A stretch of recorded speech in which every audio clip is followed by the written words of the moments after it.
एक बार एक गुरु का एक शिष्य था। कुछ समय बाद एक और शिष्य शिक्षा लेने आया।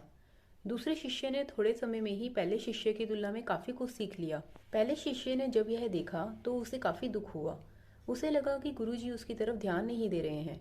यह मन में सोच पहला शिष्य अपने गुरु के पास गया और बोला, गुरुजी, दूसरे लड़के के आने से पहले मैं आपके पास शिक्षा ले रहा हूँ, मगर आपने दूसरे शिष्य को मुझसे ज्यादा सिखाया है, ऐसा क्यों?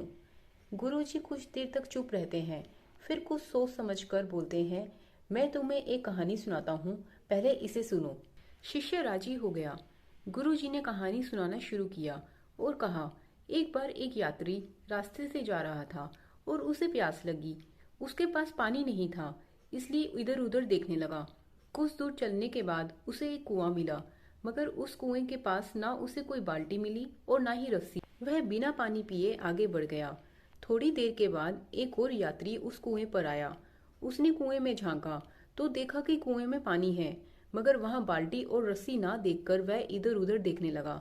बड़ी मुश्किलों के बाद उसे एक बाल्टी मिली। फिर वह रस्सी ढूंढने लगा। रस्सी ना पाकर उसने पास ही में लंबी लंबी घास उगी देखी और रस्सी बनाने के लिए उस घास को जड़ से उखाड़ने लगा।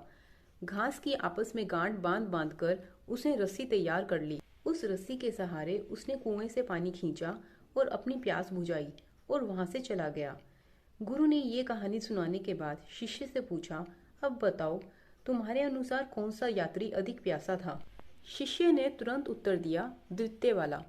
गुरुजी मुस्कुराए और बोले, हाँ, तुम सही कह रहे हो कि दूसरा यात्री अधिक प्यासा था, क्योंकि उसने अपनी प्यास बुझाने के लिए बहुत मेहनत की थी।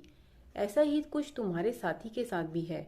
उसकी ज्ञान की प्यास ज्यादा है और उसे पूरा करने के लिए वह बहुत मेहनत करता है, मगर तुम ऐसा नहीं करते।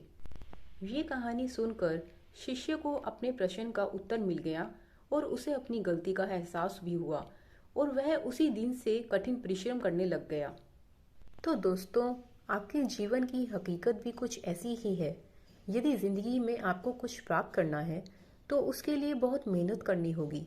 आप अक्सर दूसरों को ऐश की जिंदगी जीता देख सोचते हैं, वाह क्या जिंदगी है, क्या किस्मत पाई है, मगर उसके पीछे के उस इंसान के एफर्ट्स को, उसके संघर्ष को नहीं देखते। आप कभी अपने आप से ये नहीं पूछते, क्या मैं भी इतना संघर्ष कर सकूंगा जैसे सामने वाले ने किया है? तो इसीलिए आज से, अभी से आलस को छोड़ें, जी तोड़ मेहनत करें। धन्यवाद। मिलती हूँ अगली वीडियो में।